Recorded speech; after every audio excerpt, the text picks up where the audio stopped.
Blue zones are famous for producing people who live past 100 years old. These blue zones, places like Okinawa and Sardinia, are supposed to run on a near-vegan diet, but that's actually a lie. It turns out that the longest lives are not built on plants alone, and that the true story is far more complex. I'm Sam Butch-Varoff. I'm a former director of research and current editor of Life Maxing magazine, and I'm obsessed with the science of how to get more out of life. In today's video, we're gonna give you the truth about the blue zones that almost nobody knows. For decades, we've believed that people that live past 100 ate almost no meat, but recent research reveals that this story conveniently left out all the animal products that make up a huge part of these groups' diets. I'm going to dive into the recent research that reveals that many blue zone populations eat a significant amount of animal products, and actually that this seems to be an integral part of why they live so long. But there's another important part that's consistent across all the blue zones, and that has to do with lifestyle. So stick around to the end if you're curious about how to live past 100 years old. I've spent years examining the blue zone story. The prevailing idea used to be that these super long-lived folks, people from Okinawa in Japan, Sardinia in Italy, Nicoya in Costa Rica, Ikaria in Greece, and Loma Linda in California, subsisted on 95% or more plant foods, and that they ate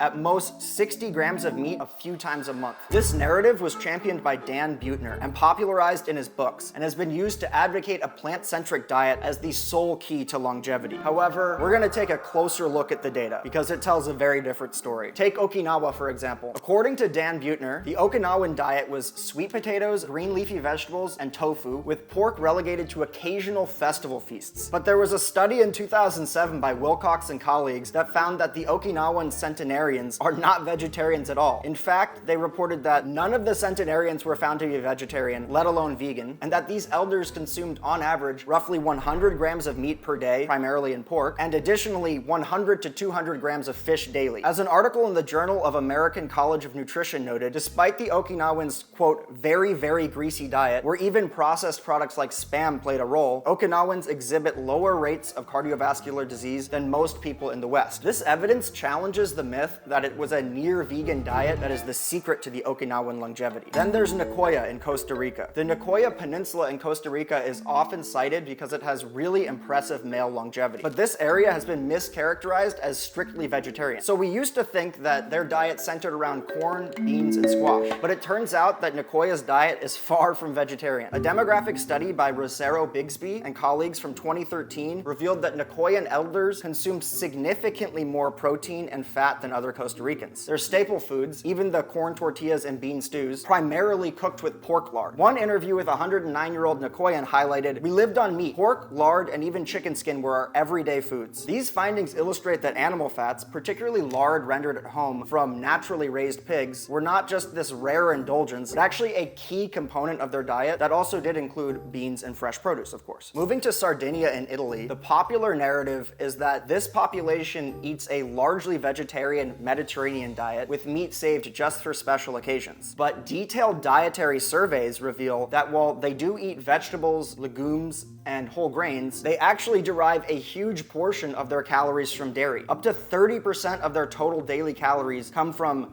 goat and sheep's milk and cheese. Research indicates that these naturally raised grass-fed dairy products are rich in omega-3 fatty acids and other beneficial nutrients. Additionally, even though meat may only contribute to around 5% of the total calories, Sardinians do consume red meat, lamb, pork, and goat at least once or twice a week. Field studies have recorded remarks from local centenarians such as, "We eat a lot of minestrone and a little meat," which makes it clear that animal products were a part of their traditional diet and not these one-off anomalies. Moving to Greece, Ikaria further dismantles the blue zone plant-based myth. Although Ikaria is often thought of as a haven for wild greens and herbal teas, this area actually has a rich history of animal husbandry. Field studies such as those by Poulain and colleagues in 2011 report that nearly every Ikarian family traditionally kept livestock, including goats, sheep, pigs, and chicken. Ikarians customarily slaughter a family pig during major celebrations like Easter and Christmas, and they routinely consume goat and lamb in stews and roasts. They store this meat in fat so it lasts throughout throughout the whole winter. So it's clear that meat wasn't this rarity or this luxury, but actually a cultural staple. The Ikarians also ate fish, but historically it was not actually a primary protein source because the island has really challenging sea conditions for fishing. Moving to Loma Linda in California, this group is actually unique because they actually choose a predominantly vegetarian lifestyle. Loma Linda is home to a bunch of Seventh-day Adventists, but even here, there's much more nuance than just vegetarian equals long life. So research published by Orlick and colleagues in 2013 shows that Adventists who follow a pesco-vegetarian diet, adding fish into their diet, have lower mortality rates than strict vegetarians. And after the age of 85, these individuals following a pesco-vegetarian diet experience an even more drastic reduction in mortality risk compared to the strict vegetarians. So essentially, Adventists that eat fish have better protection against heart disease, they have lower all-cause mortality, which means they die less from all causes, and they have better cognitive performance as they age. This suggests that even among populations known for being plant-based, including high-quality animal products is healthier than being strict vegetarian or vegan. Beyond the diet of the blue zones, studies on epigenetic markers and biomarkers of oxidative stress, people that live beyond 100 years, have added a layer of complexity. Essentially, this research shows that Okinawan centenarians have lower levels of oxidative damage and higher activity of certain DNA repair enzymes. This seems to be related to them living a lifestyle that combines moderate calorie intake, essentially they eat until they're 80% full, and a balance of nutrient-dense foods, which very much includes animal protein. The thing that actually unites the blue zones doesn't appear to be a plant-based diet. It actually appears to be lifestyle factors. All of these blue zone populations have a lifestyle that involves a lot of physical activity, whether it's from walking, gardening, or even traditional labor. Each of these groups has strong social ties that keep people active in the community from an early age all the way into the end of life. They all also have a deep sense of purpose, which can be characterized as things like ikigai of Okinawa or plan de vida in Nicoya. But these elements create this holistic environment that promotes longevity. Another key point we can take away from the blue zones is the importance of food quality. The blue zone diets across the board favor animal products that are local, pasture-raised, and minimally processed. We can see this in the home-raised pork in Okinawa, the grass-fed dairy in Sardinia, or the home-rendered lard in Nicoya. Essentially, these natural and unprocessed sources offer nutrient density and a healthy fatty acid profile that appears to be great for human longevity. Another really interesting common theme with these blue zones is that these groups don't consume food in excess. So all these groups live a holistically healthy lifestyle that includes eating whole foods, getting regular physical activity, maintaining strong community ties, having a strong sense of meaning, eating until 80% full rather than overeating. And it's this synergy that actually seems to be the key to their longevity. As a 2007 study by Wilcox and colleagues reminds us, the longevity of the Okinawans is not due to an absence of meat, but rather to the overall dietary pattern, lifestyle, and quality of foods consumed. In 2011, Poulain and colleagues note a similar thing with the Ikaria that, quote, the consumption of animal products, when integrated into a holistic lifestyle, does not preclude longevity. In the Nicoya region of Costa Rica, Rosero Bigsby and colleagues demonstrated that populations with high animal fat intake live exceptionally long lives. But this shouldn't come as a surprise. Lots of new research indicates that people who live the longest actually have the highest cholesterol. In short, the reality of the blue zones forces us to rethink the simplified plant-based narrative. So what's going on here? Experts have accused early blue zone accounts of cherry picking to fit a plant-based narrative. For example, in Okinawa, Dan Buettner definitely downplayed the pork consumption, framing pork as this like infrequent festival food, which was actually directly contradicted by the local consumption data. In Nicoya, he chose to leave out that they cook everything in pork fat. We can debate whether it was well-intentioned or not, but it is clear that the early blue zone narrative was simplified to highlight plants and to de-emphasize animal foods. Next time you hear somebody talking about how the blue zones show that you need to have a plant-based diet to live a long life, you can tell them that that is a myth. The idea that the blue zones are near vegetarian paradises is actually a gross simplification and completely inaccurate. The truth is that these regions have a culinary history that includes consumption of high-quality animal products, high-quality animal fats, and that these components are a core part of their traditional diet. The one thing you should take away from this video is that living a holistically healthy lifestyle is probably the best way to have a long life. And that includes getting plenty of movement, maintaining good social connections, trying to reduce stress, eating high-quality whole foods. These appear to be the consistent themes of the blue zone. It's definitely not the absence of meat that ensures a long and healthy life. It's rather the overall lifestyle and the quality of the diet. In conclusion, the blue zones are definitely not proof that a strict vegan diet is a good way to live to 100. Literally none of these groups are vegan. Instead, the blue zones show us that when you combine high-quality animal products with whole plant foods, you get regular exercise, you maintain strong social bonds with family and friends, and you live a purposeful life, you can enjoy a remarkably long life.